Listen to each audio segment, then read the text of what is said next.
Harbour కానీ ఒక port కానీ ప్రభుత్వాధీనంలో ఉండకూడదు, వాటన్నిటిని కూడా అమ్మేసి ఆ డబ్బులు చేసుకోవాలన్నటువంటి ఆలోచన తప్ప మత్స్యకారుల అభివృద్ధి ఏనాడు కూడా చంద్రబాబు గారి హయాంలో లేదు, జరగలేదు అని చెప్పి సందర్భంగా నేనైతే ప్రజలందరి దృష్టికి తీసుకుని రాదలుచుకున్నాను. నేను జగన్మోహన్ రెడ్డి గారు జువ్వలు తిని వచ్చి మీటింగ్ పెట్టారు కాబట్టి ప్రభుత్వం కూసాలు కదిలినాయి, లేకపోతే ఈ టైంకి ధారాదత్తం అయిపోయి ఇతర హార్బర్లు కూడా. ఒక్క విషయం నేను చెప్పదలుచుకున్నాను, చంద్రబాబు గారు అచ్చెన్నాయుడు గారు మత్స్యశాఖ మంత్రిగా మత్స్యకారులకు చెందాల్సినటువంటి హార్బర్లు పొరపాటును కానీ మీరు ప్రైవేట్ వ్యక్తులకు కానీ అప్పచెప్తే ఈ రాష్ట్రంలో ఉన్నటువంటి మత్స్యకారులు తీవ్రంగా ఉద్యమం బాట పట్టి రాష్ట్రమే రణరంగం అయిపోయేటటువంటి పరిస్థితి వస్తుందని ఈ సందర్భంగా ఈ ప్రభుత్వానికి అయితే నేను హెచ్చరించదలుచుకున్నాను. నేను ఇంకాస్త ఎవరైనా అడుగు ముందుకేసి హార్బర్లు స్వాధీనం చేసుకోవడానికి కానీ ముందుకొస్తే జగన్మోహన్ రెడ్డి గారు ముఖ్యమంత్రి అయిన తర్వాత మళ్ళీ ఆ హార్బర్లన్నింటినీ కూడా మత్స్యకారులకు అంకితం చేస్తామని చెప్పి కూడా ఈ సందర్భంగా నేనైతే ఈ ప్రభుత్వానికి హెచ్చరించదలుచుకున్నాను. నేను ఏమిటి అన్యాయం? అమ్మకమేనా ఈ ప్రభుత్వ విధానం? ప్రభుత్వాస్తుల్ని తెగనమ్మటమేనా ఈ ప్రభుత్వ విధానం? దేన్ని విడిచిపెడుతున్నారు మీరు? హార్బర్లు అమ్ముతున్నారు, పోర్టులు అమ్ముతున్నారు, మెడికల్ కాలేజీలు అమ్ముతున్నారు, రోడ్లు అమ్ముతున్నారు, ఇరిగేషన్ ప్రాజెక్టులు అమ్ముతున్నారు, టూరిజం ప్రాజెక్టులు అమ్ముతున్నారు, భూముల్ని అప్పనంగా అమ్మేస్తూ ఉన్నారు ఇష్టానుసారం రూపాయికి 99 పైసలకి అని చెప్పి. ఏం మిగిలిస్తున్నారు ఈ రాష్ట్రానికి? రాబోయే తరాలకి ఏం మిగిలిస్తున్నారు మీరు? ఇంత దౌర్భాగ్యమైనటువంటి విధానం ఎక్కడైనా ప్రపంచంలో ఎక్కడైనా ఉందా అని నేను అడుగుతున్నాను. లేదే. ఈ వైఫల్యాలన్నిటినీ కప్పిపుచ్చడానికి చంద్రబాబు గారు ఎంచుకున్నటువంటి మార్గం ఏదయ్యా అంటే, సందర్భం ఏదైనా సరే, మీటింగ్ ఏదైనా సరే జగన్మోహన్ రెడ్డి గారి మీద ఆడిపోసుకోవడం ఆయన విధానంగా ముందుకెళ్తా ఉన్నారు.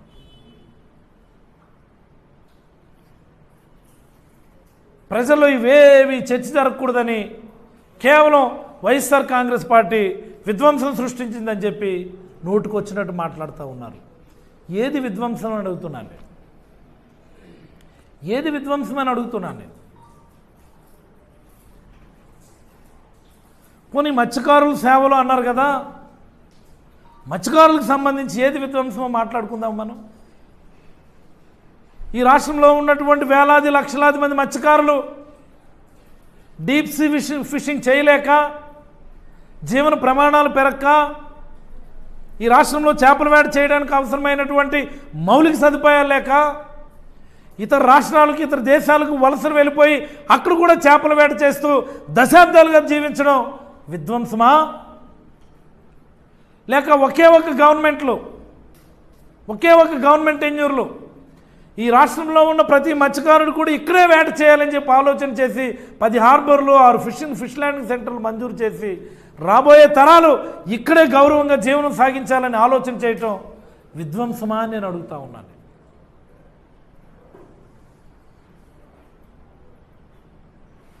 తనకు అవకాశం వచ్చినప్పుడు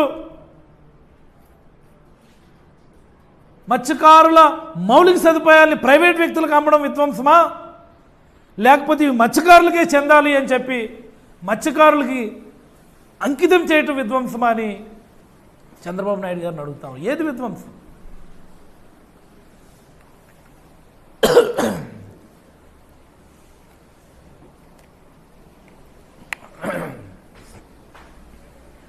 మాట్లాడితే 5 ఏళ్ళు విధ్వంసం చేశారు, వాటిని రిపేర్ చేయడానికి ఎంత సమయం పట్టింది అని చెప్పి చంద్రబాబు నాయుడు గారు మాట్లాడతారు. 5 ఏళ్ల కాలంలో 3,33 కోట్లు అప్పులు చేసి ఆర్థిక పొదుపు పాటించి దేశంలోనే అత్యధికమైనటువంటి గ్రోత్ రేట్ రికార్డ్ చేయటం విధ్వంసమా? లేకపోతే 2 ఏళ్ళు తిరగకుండానే 3,65,000 కోట్లు అప్పులు చేసి గ్రోత్ రేట్లో ఎక్కడున్నామో తెలియనటువంటి పరిస్థితి తీసుకురావటం విధ్వంసమా అని చంద్రబాబు నాయుడు గారిని అడుగుతున్న ప్రజలందరూ కూడా ఆలోచన చేయాలని కోరుతా ఉన్నాను నేను. ఈ రాష్ట్రాన్ని అభివృద్ధి పదం నుంచి విధ్వంస పదం వైపు విజయవంతంగా తీసుకెళ్తున్నటువంటి చంద్రబాబు గారి అసమర్థ అవినీతి చేతకాని విధానాల్ని గమనించాలని ప్రజలందరినీ కోరుతా ఉన్నాను నేను. నేటి కార్యక్రమం ఈ మత్స్యకార సేవలను కార్యక్రమాన్ని చూస్తే నాకు ఒకటి అర్థమైంది. చంద్రబాబు గారిలో భయం మొదలైంది, చంద్రబాబు గారిలో వణుకు మొదలైంది. ఎందుచేతంటే చాలా గొప్పలుగా చెప్పుకొని నారా లోకేష్ గారు నెల్లూరు వెళ్ళి శంకుస్థాపన చేసి వచ్చిన తర్వాత జగన్మోహన్ రెడ్డి గారు ఇచ్చినటువంటి పిలుపు, ఆ మత్స్యకారులో ఉన్నటువంటి ఆ చలనం, ఆ చైతన్యం చూసి ఎలాగైనా సరే మళ్ళీ నెల్లూరు వెళ్ళి మనం ఏదో మన బాధ ఏదో మనం చెప్పుకోవాలని చెప్పి చంద్రబాబు గారి తాపత్రయం చాలా స్పష్టంగా గత నెల రోజుల నుంచి కనిపిస్తూ ఉంది. శ్రీకాకుళం జిల్లాలో పెడతానన్న మహానాడు తీసుకెళ్ళి నెల్లూరు జిల్లాలో పెట్టడానికి ప్రయత్నం చేశారు. వణుకు మొదలైనట్టే కదా. జగన్మోహన్ రెడ్డి గారు బయటకు వచ్చి ఒక అడుగేసి ఒక పిలిపిస్తే దానికి భయపడి మీరు అదే నెల్లూరు జిల్లాలో మహానాడు పెట్టుకొని ఏదో రిపేర్ చేసుకుందామని ఆలోచన చేశారు. దేవతలు కూడా సహకరించట్లేదు మీకు. వ్యతిరేక పవనాలు మొదలైనాయి కాబట్టి అన్ని డైరెక్షన్స్ నుంచి కూడా వ్యతిరేక పవనాలు మొదలైనాయి కాబట్టి సహకారం రాదు మీకు. చచ్చినట్టు చివరికి వర్చువల్గా పెట్టుకోవాల్సినటువంటి పరిస్థితి వచ్చింది మీకు. ఏదో ఒక వంక ఇప్పుడు మత్స్యకార సేవలు అనుకొని చెప్పి వెళ్ళారు మీరు. అరో చూసారు కదా జగన్మోహన్ రెడ్డి గారు వచ్చినప్పుడు మత్స్యకారులో ఉన్నటువంటి ఆ ఉత్సాహం ఈరోజు ఉందా? ఎక్కడైనా ఉందా? అక్కడికి వచ్చినటువంటి వ్యక్తుల్లో అయినా ఉందా? కనీసం మీలో అయినా ఉత్సాహం ఉందా నేను అడుగుతా ఉన్నా. దాన్నే భయం అంటాం మనం, దాన్నే వణుకంటాం మనం. చాలా స్పష్టంగా అది టీవీలో కనిపిస్తుంది. అది నెల్లూరు జిల్లాలోనే కాదు, రాష్ట్రంలో ఉన్నటువంటి అన్ని జిల్లాల్లో కూడా మత్స్యకారులు ఈ ప్రభుత్వానికి, ఈ కూటమి నాయకులకి ఖచ్చితంగా బుద్ధి చెప్పేటటువంటి రోజు దగ్గరలోనే ఉందని సందర్భంగా నేనైతే అభిప్రాయపడతా ఉన్నాను. ఈరోజు రాష్ట్రంలో మత్స్యకారులందరూ ఎదురు చూశారు. చంద్రబాబు నాయుడు గారు ఏదైనా స్పష్టమైనటువంటి ప్రకటన చేస్తారేమో ఈ హార్బర్ల మీద, ప్రైవేటీకరణ ఆపేస్తాము లేకపోతే ప్రైవేటీకరణ చేయమని ఏదైనా ప్రకటన చేస్తారేమో అన్నటువంటి ఆశతో ఎదురు చూసాము ఈరోజు మత్స్యకారు. మీరు ఆ ప్రకటన చేయలేదు సరికదా, ఫేక్ ప్రచారాలు నమ్మొద్దు అని చెప్పారు. ఏది ఫేక్? మీ మాటలు ఫేక్, మీ మాటలు ఫేక్ తప్ప ఈ హార్బర్లు అమ్మేస్తామా అన్నటువంటిది 100కి 100% నిజమని ఈ సందర్భంగా నేనైతే మత్స్యకారులందరికీ మనం చేయదలుచుకున్నాను. ఓ స్పష్టమైనటువంటి తేడా మత్స్యకారులు వచ్చింది అని కూడా ఈ సందర్భంగా నేనైతే అభిప్రాయపడతా ఉన్నాను. ఇక ఆలోచనలో తేడా వచ్చింది, దాన్ని ఆచరణలో చూపించాల్సినటువంటి అవసరం ఈరోజు మత్స్యకారులకు వచ్చింది.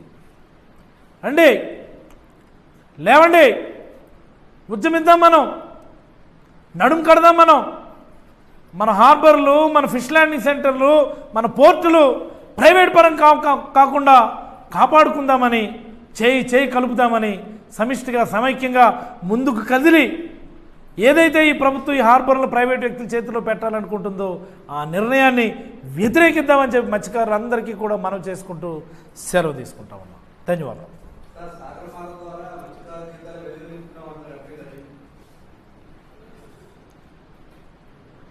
చాలా మంచి ప్రశ్న ఇది. ఇటీవల కాలంలో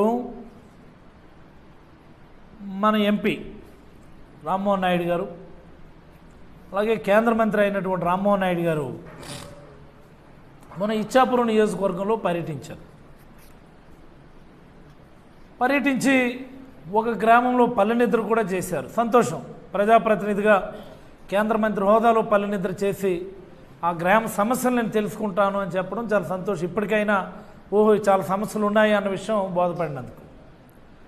ఆ పల్లెనిద్రలో మీటింగ్లో ఏదో ఒక ఇనాగరేషన్ పెట్టుకున్నారు. ఆ ఇనాగరేషన్లో కేంద్ర మంత్రి గారితో పాటు కలెక్టర్ గారు ఉన్నారు, స్థానిక ఎమ్మెల్యే గారు ఉన్నారు. ఈయన మాట్లాడుతూ సాగరమాల ప్రోగ్రామ్ని ఈ గ్రామంలో ప్రారంభించాము అన్నారు ఆయన. నేను అదిరిపోయాను. నేను వెంటనే సాగరమాల ప్రాజెక్ట్ ఏంటి, ఈ ఎర్రముఖంలో ప్రారంభించడం ఏంటి రామ్మోహన్ నాయుడు గారు అని చెప్పేసి అదిరిపోయాను నిజంగా. ఏంటయ్యా ఆయన ప్రారంభించినటువంటి సాగరమాల ప్రోగ్రామ్ అంటే బీచ్ రోడ్లో సోలార్ ల్యాంప్స్ ఇనాగరేట్ చేశారు ఆయన. అర్థమవుతుందా? జిల్లా ప్రజలందరూ కూడా ఇది గమనించుకోవాలి. ఇది బీచ్ రోడ్లో సిఎస్ఆర్ యాక్టివిటీ కింద సోలార్ ల్యాంప్స్ ఇనాగరేట్ చేసి సాగరమాల ప్రాజెక్ట్ని ఇనాగరేట్ చేశానని చెప్పి ఆయన మాట్లాడుతున్నారు. నాకు డౌట్ వచ్చింది వెంటనే.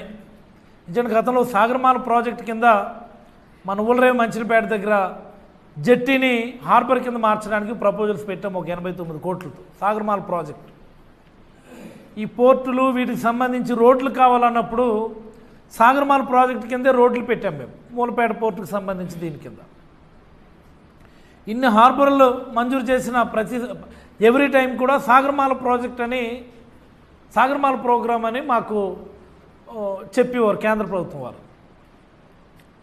అలాగే ఈ సాగరమాల ప్రోగ్రాం కిందే ప్రాజెక్ట్ కిందనే కేంద్ర మంత్రి దెన్ యూనియన్ మినిస్టర్ పురుషోత్తం రూపాల గారు మన రాష్ట్రం ఎంటైర్ కోస్ట్ లైన్ కూడా తిరిగారు. తిరిగి ఎక్కడ హార్బర్లు కట్టచ్చు, ఎక్కడ పోర్టులు కట్టచ్చు, ఎక్కడ రోడ్లు కావాలి ఏంటని చెప్పారు. మేము అనుకున్న సాగరమాల ప్రోగ్రాం అంటే హార్బర్లు కట్టడం, పోర్టులు కట్టడం, దానికి అవసరమైనటువంటి ట్రాన్స్పోర్ట్కి సంబంధించి రోడ్లు వేయటం, బిల్డింగ్లు కట్టడం, బొలేరోలు ఇవ్వడం ఇవి అనుకున్నాం తప్ప సోలార్ ల్యాంపులే నాకు తెలియలేదు ఆ రోజు. సోలార్ ల్యాంపులే సాగరమాల ప్రాజెక్ట్ అయితే మరి ఇవన్నీ ఏంటి నాకు అర్థమవుతుంది. మీకు కేంద్ర మంత్రిగా బ్రహ్మాండమైనటువంటి అవకాశం వస్తే, జిల్లా ప్రజలు మీకు 3వ ఎంపీగా అవకాశం ఇస్తే, ఆ రోజేమో స్టీల్ బెంచ్లు వేసి, ఈరోజేమో సోలార్ ల్యాంపులు వేసి, ఇది ఒక పెద్ద అభివృద్ధి కార్యక్రమం కింద మీరు మాట్లాడడం అనేది చాలా విడ్డూరం. ఇది ఒక సోదరుడిగా ఒక రకంగా చెప్పాలి అంటే కొద్దిగా బాధాకరమైనటువంటి హృదయంతో చెప్తున్నాను నేను రామ్మోహన్ నాయుడు గారికి.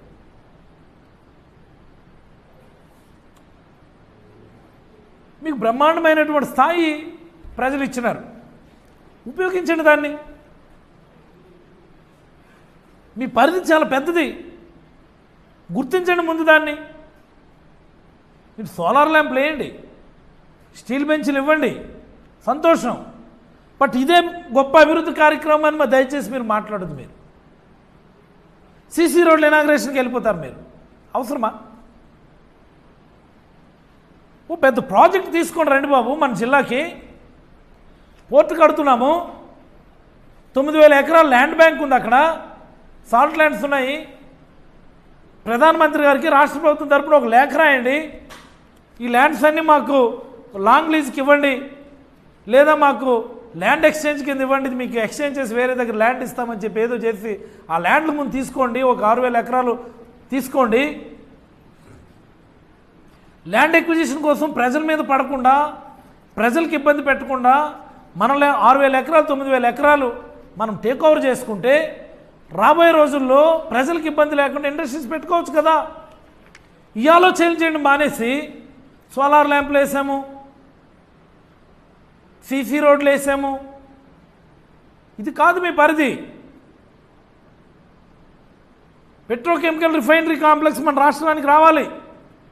రాష్ట్ర విభజన హక్కు ప్రకారం మనకి రీఆర్గనైజేషన్ యాక్ట్లో ఉంది. అది 14-19లో మీరు తెచ్చుకోలేకపోయారు. జగన్మోహన్ రెడ్డి గారు దానికోసం అని చెప్పి అనేక మార్లు వెళ్ళినారు. అప్పుడు పెట్రోలియం శాఖ మంత్రి ధర్మేంద్ర ప్రధాన్ వాళ్ళ దగ్గరికి అది కొలుక్కొని